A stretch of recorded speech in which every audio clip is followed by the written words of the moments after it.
ఎంతో టేస్టీగా సింపుల్గా అన్నం చపాతీలోకి రోటీస్లోకి చాలా టేస్టీగా ఉండే మటన్ కర్రీ అండి. చాలా సింపుల్గా మనం ప్రిపేర్ చేసుకోవచ్చు అనమాట. ఎవరైనా సరే దీన్ని ప్రిపేర్ చేయొచ్చు అండి. బ్యాచిలర్స్ కానివ్వండి, బిగినర్స్ కానివ్వండి, ఎవరైనా సరే దాన్ని ఈజీగా మనం ప్రిపేర్ చేసుకోవచ్చు అనమాట. టేస్ట్ అయితే చాలా చాలా బాగుంటుందన్నమాట.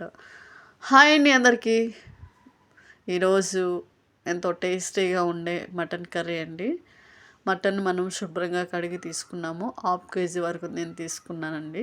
తీసుకున్న తర్వాత దాంట్లోకి 1 టేబుల్ స్పూన్ వరకు సాల్ట్ వేసుకున్నాము. సాల్ట్ వేసుకున్న తర్వాత 1/2 టేబుల్ స్పూన్ వరకు పసుపుని కూడా వేసుకున్న తర్వాత 2 టేబుల్ స్పూన్ వరకు కారం కూడా వేసుకొని, కారం వేసుకున్న తర్వాత నిమ్మకాయ జ్యూస్ని కూడా వేసుకోవాలండి. అది స్కిప్ అయింది. ఒకవేళ నిమ్మకాయ ఇష్టం లేకపోతే పెరుగు కూడా వేసుకోవచ్చును. దీంట్లోకి 1 టేబుల్ స్పూన్ వరకు ఆయిల్ వేసుకున్న తర్వాత వీటన్నిటిని ఒకసారి మనం కలుపుకొని దీన్ని ఒక అరగంట సేపు పక్కన పెట్టుకుందామండి. ఈ మటన్ మనం ఇట్లా మ్యాగ్నేట్ చేసుకుని పెట్టుకుంటే చాలా జ్యూసీగా టేస్ట్ చాలా బాగుంటుందన్నమాట.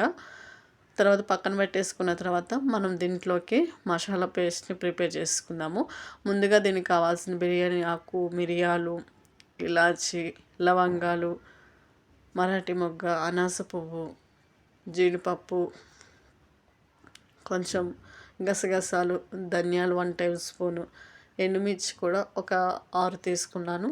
తీసుకున్న తర్వాత దీంట్లోకి జీలకర్ర కూడా తీసుకొని ఈ విధంగా పేస్ట్ చేసుకుందాము. కొంచెం వాటర్ వేసుకొని పేస్ట్ లాగా చేసుకొని పక్కన పెట్టుకున్నాక స్టవ్ పైన కుక్కర్ పెట్టేసుకొని,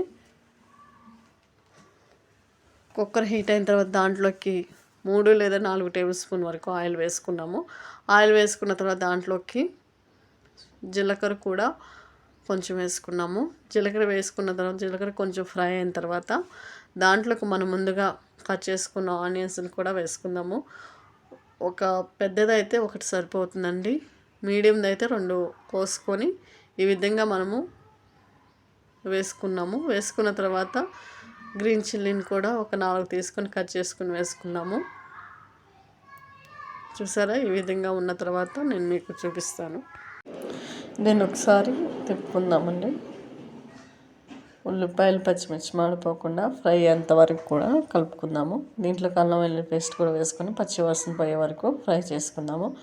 ఈ విధంగా ఉంటే సరిపోతుందన్నమాట. మనం ముందుగా మ్యాగ్నేట్ చేసుకున్న మటన్ కూడా దీంట్లో వేసుకొని ఒక 5 నిమిషాలు అలా వదిలేద్దామండి. తర్వాత ఊరికి పైన మూత పెట్టుకొని 5 నిమిషాల తర్వాత చూసారా ఆయిల్ అనేది పైకి తేలుతూ ఉంది.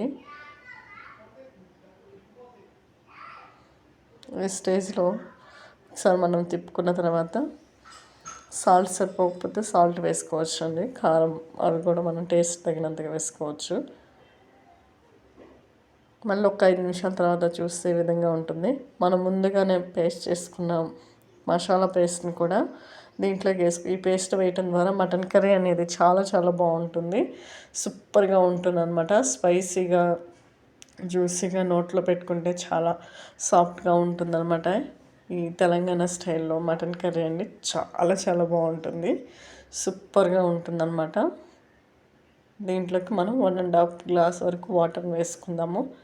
వాటర్ని వేసుకొని ఒకసారి కలుపుకున్న తర్వాత చూపిస్తాను చూడండి. ఈ విధంగా ఉంటుంది. మనం మూత పెట్టేసుకొని కుక్కర్ విజిల్ మన మటన్ నేనైతే 7 విజిల్కైతే మటన్ అనేది ఉడికిపోయిందండి. మటన్ ఉడికేదాన్ని బట్టి ఉంటుంది. చూసారా, ఈ స్టేజ్లో కొంచెం మనం మటన్ మసాలా కూడా వేసుకొని కొత్తిమీర కూడా వేసేసుకొని ఇంకా మనం దింపేసుకోవటమేనండి. టేస్టీగా ఉండే మటన్ కర్రీ రెడీ అయిపోయింది. వీడియో మీకు నచ్చినట్లయితే లైక్ చేయండి. మీరు లైక్ చేయడం ద్వారా మరి కొంతమందికి రీచ్ అవుతుందండి. మన ఛానల్ మీకు నచ్చినట్లయితే సబ్స్క్రైబ్ చేసుకోండి. థ్యాంక్ యూ ఫర్ వాచింగ్ అండి.